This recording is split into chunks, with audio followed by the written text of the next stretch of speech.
we're gonna shoot the video just like this. I found a nice little comfy spot that I could sort of take a rest from my walks here at this lake. There's a road right over there, so if you hear a little bit of a background cars going in the background, then sorry about that. But anyway, I had something on my mind and I wanted to share it. So let's talk about work. So in this reality, we have to have some sort of way, some sort of sustainability to keep ourselves going on the track. And basically what I mean by that is there's two paths. So there's the path of not to desire, and if you're on that path, you're probably a monk sitting in a temple somewhere. And this video probably doesn't pertain to you. Those people usually just stick to eating 1 meal a day, join a temple of some kind, and they don't really have desires in the external world that sort of fulfills them. So being in a temple is their right place, but they're not there. Well, maybe some are, but if someone is drawn to a temple intuitively, not by logical deduction of the mind, but by intuition, heart's desire to be there and to feel that that's the right place for them in this lifetime, then they're in the right place. But the other path, the path of to desire, you still have things you desire in this external reality, in this 3D world we find ourselves in. You're going to need a job. You're going to need some form of work, whether that be some form of labor, whether that's physical, mental, emotional, some sort of workforce that's going to give you the capability to achieve said desires. And a lot of us follow the norm, the curriculum of the norm, of the social norm. So me, for instance, when I got out of high school, I didn't know what I wanted to do. After my dad passed away, you see, my original plan when I was in my teens was to work for my dad, but because he ran his own business. But I didn't really know anybody else in the family that did it like he did. So he was the only one I wanted to follow. Well, when he passed away, I was sort of lost. And after high school, I didn't know what I wanted to do. And after months of my parents telling me to get a job, I signed up for the Army. I tried originally the Air Force, but back in 2011, they didn't like the tattoos. So in early 2012, around February, I signed up for the Texas Army National Guard. And I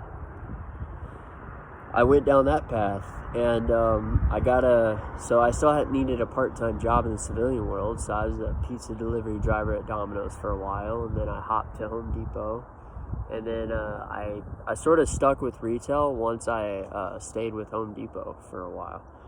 And as I'm going through the Army, I'm working at Walmart, and then a deployment comes up, and I take advantage of that.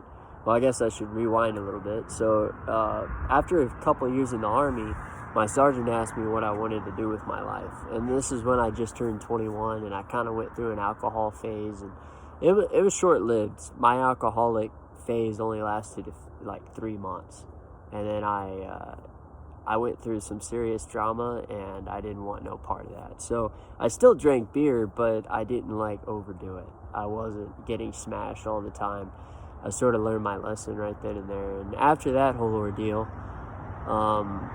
my parents went through a house fire, and as a family, we watched our house burn to the ground. So one drama after another just keep hammering. So after that, I started working for Home Depot, and I got real serious with the job keeping. Okay, I was still in the Army, but I needed a job, and I kept my Home Depot job. And after about doing that for a year and a half, I signed up for school, and I didn't know what I was going to do in school. Well, I started a fantasy novel that I'm still going to write a book, but it's changing. The nature of it is changing. And back then, I thought all I wanted to do was write a fantasy novel, so I started on that. And I was like, you know what? I want to get an English degree to be an author, because I thought that's what I needed to be an author.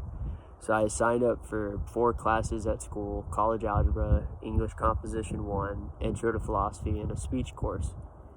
And after taking English Comp 1, I only liked the narrative essay. I didn't like anything else I had to write. So I made a 98 in college algebra, so I looked up engineering degrees, and I started pursuing science and physics and calculus. I took all that.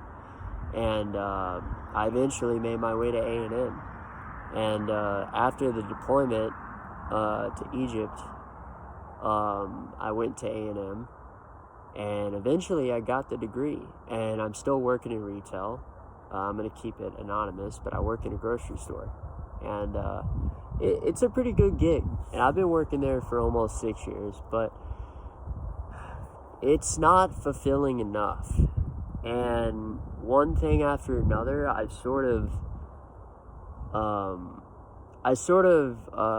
took the opportunities that were handed to me or suggested to me, but I never really made a decision on my own. I never really listened to my intuition, because I never really knew what I wanted to do. I know I want to continue to make these YouTube videos. I know I want to continue to talk about consciousness, awareness, and what it means to be a human being, and just share my experience. But I need some sort of sustainability, because these videos are not my way of making funds. They're not my way of making money, and I don't want to make them a way of making money. I don't want them to financially support me.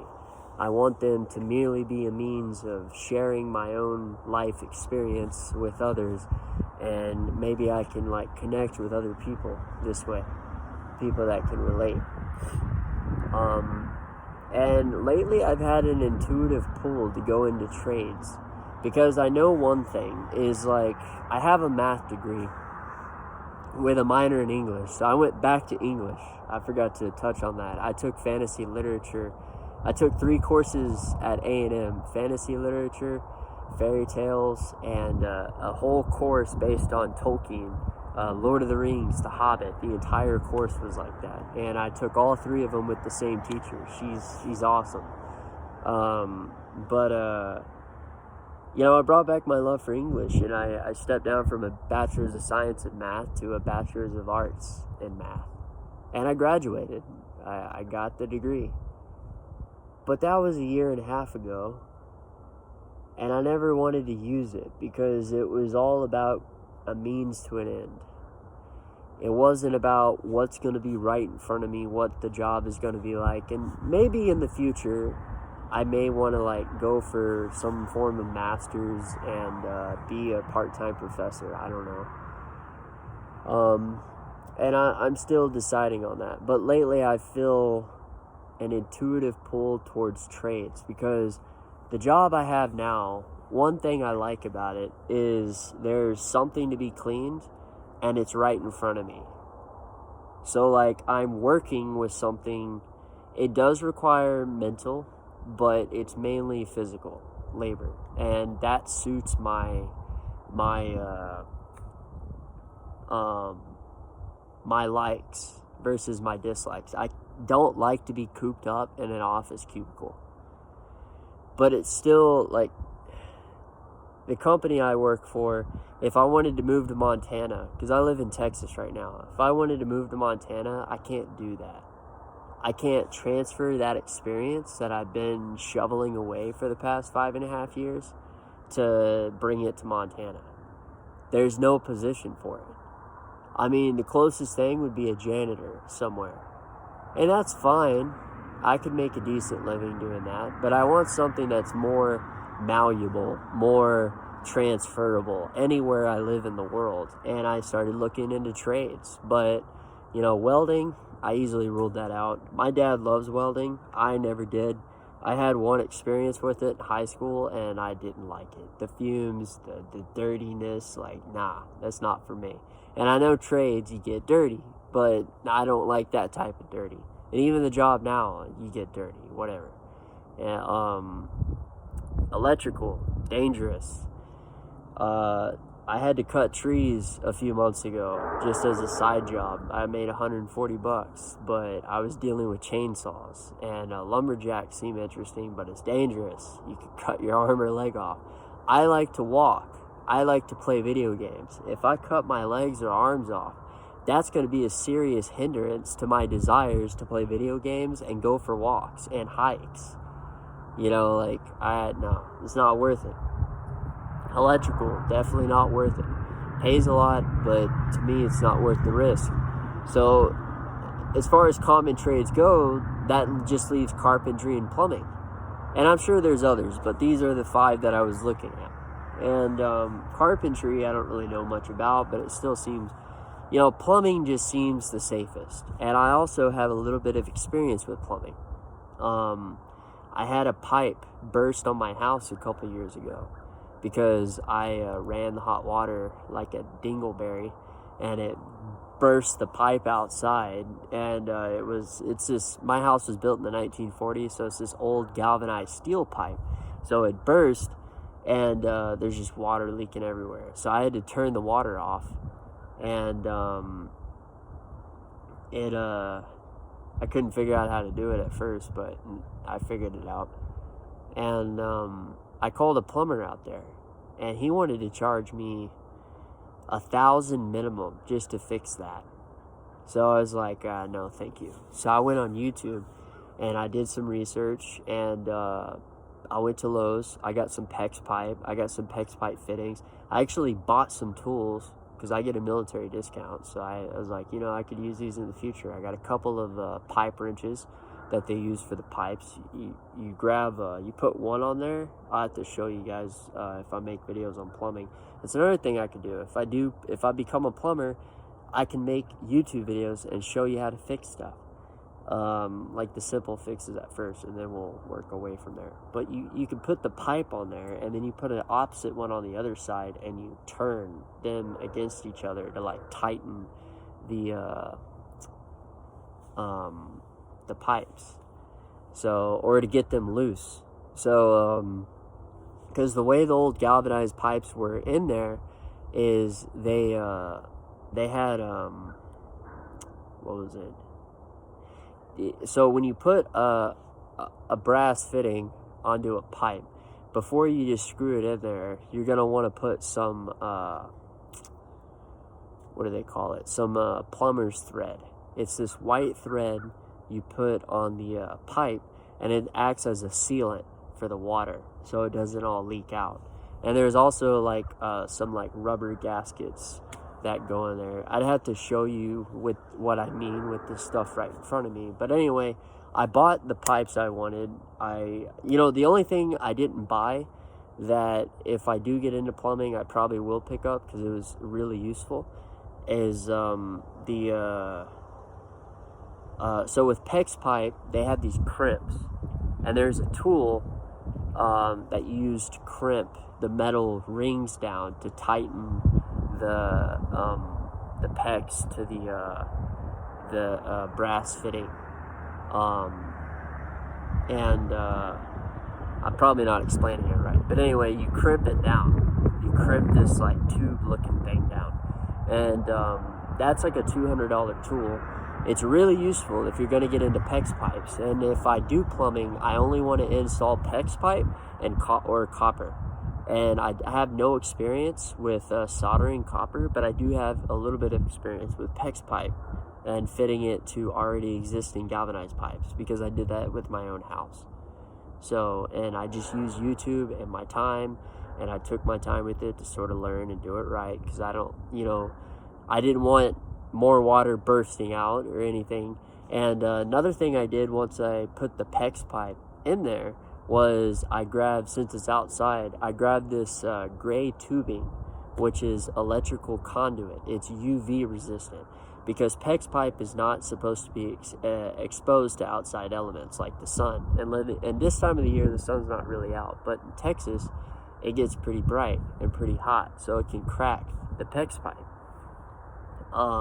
So I grabbed the UV resistant coating and I put it over the PEX pipe, and then I grabbed foam finally, like a foam insulation, and I put that over that. And then the sections that were exposed, I used thermal duct tape. So, and I blocked off everything. But I fixed the problem, and I had fun doing it. I actually enjoyed that whole process. So it wasn't like, because it's kind of like Legos. The problem is a busted pipe. Now, here's what I need to do to fix it. And then you just fix it. You get the tools you need, and once you get that down and you know how to like assemble the tools properly, you just fix the problem. So like it's a problem that plumbing is everywhere. And there's always going to be issues, a pipe bust or something, water spout's not working, pipes are old, needs to be replaced. There's always going to be some form of plumbing that needs to be fixed because we're always updating. Cities are always updating, coming out with something new, and plumbing and electrical are two staples, and you know, carpentry too, and some other stuff. But all of these are staples that are needed everywhere. So it's a valuable skill to have. It's a really good skill to get into, and starting it now, moving all the way up to my 40s and 50s, definitely by the time I'm 50, I'll be a master plumber. No doubt. Maybe mid 40s, maybe 45, who knows. But, you know, it's definitely a skill that I could see myself doing. And it's not because of money. Yes, there's good money. And, you know, the money I make now is good enough. I'm not rich, I'm not poor, I'm sort of in between. I'm like low middle income. But, you know, what I make now is sufficient enough for the things I want to do. A little more would help accelerate the process. I could go on more road trips more often. But, you know, like, this is a good, like, it's an intuitive calling I feel to, like, go and do that. And get out of this 9 to 5. You know, and with the whole plumbing thing, I don't know how the hours are going to work, but, and the transition from going from where I work now to becoming a plumber will, that's something I'll have to, like, keep you guys updated on. But this is a new step. And it all started with me logging on the computer and just filling out an application. And then I talked with a guy on the phone today, and I just need to get my fingerprints done, and then once that's out of the way, then I can get my apprentice card and then go apply places and figure it out from there. Because the places I apply deal with the hours and how much pay I'm going to be making. And honestly, if the pay is at least $4 below what I make now, I may just leave leave the place I work at now and just go do that. Because I almost said the place name, but it's not a bad place to work, but it just doesn't suit my internal desires anymore. I need like a change of environment, a change of pace, a change of work, a change of career, what I do. I'm not meant to work for the same company for 20, 30 years and retire and then do nothing. I have no plan of the sorts. You know, I'm always going to be doing something while I'm on this plane of existence. As I'm chasing my desires, I'm always going to be working towards something. You know, it's in my nature. I'm a guy. I'm just driven like that. My energy is driven towards working on something, you know, and I don't do that all the time. I take breaks, but I am here to build. I'm here to be a builder. I'm here to be a builder of friendships, of career, and that's another thing that opportunities. I'm getting close to 20 minutes, so I gotta wrap it up, but you know, another thing it offers is getting close to community, getting to know different people. I'm going to be in different spots all the time. You know, maybe for one job, I may be at one specific site for, you know, a few days, but then it's going to change. Where I work now, I'm in the same store all the time. You know, I see the same people. And I desire something different. I want to see different people and have different connections, you know. And eventually just have my own plumbing business. Yeah, and that I'm going to go with it. I feel this is intuitively right. This is no logical deduction of the mind. This is going to make me rich. This is going to do it for me. No, I feel an intuitive pull to becoming a plumber. And when it comes to work and working on ourselves, that's something we got to identify, because it's so easy to fall into the at first you're going to fall into that net of, I'm going to go this way, I'm going to go that way, and you're going to go with what society tells you to do. And you know, I noticed it when I told, you know, my dad and a couple of my friends I want to be a plumber, and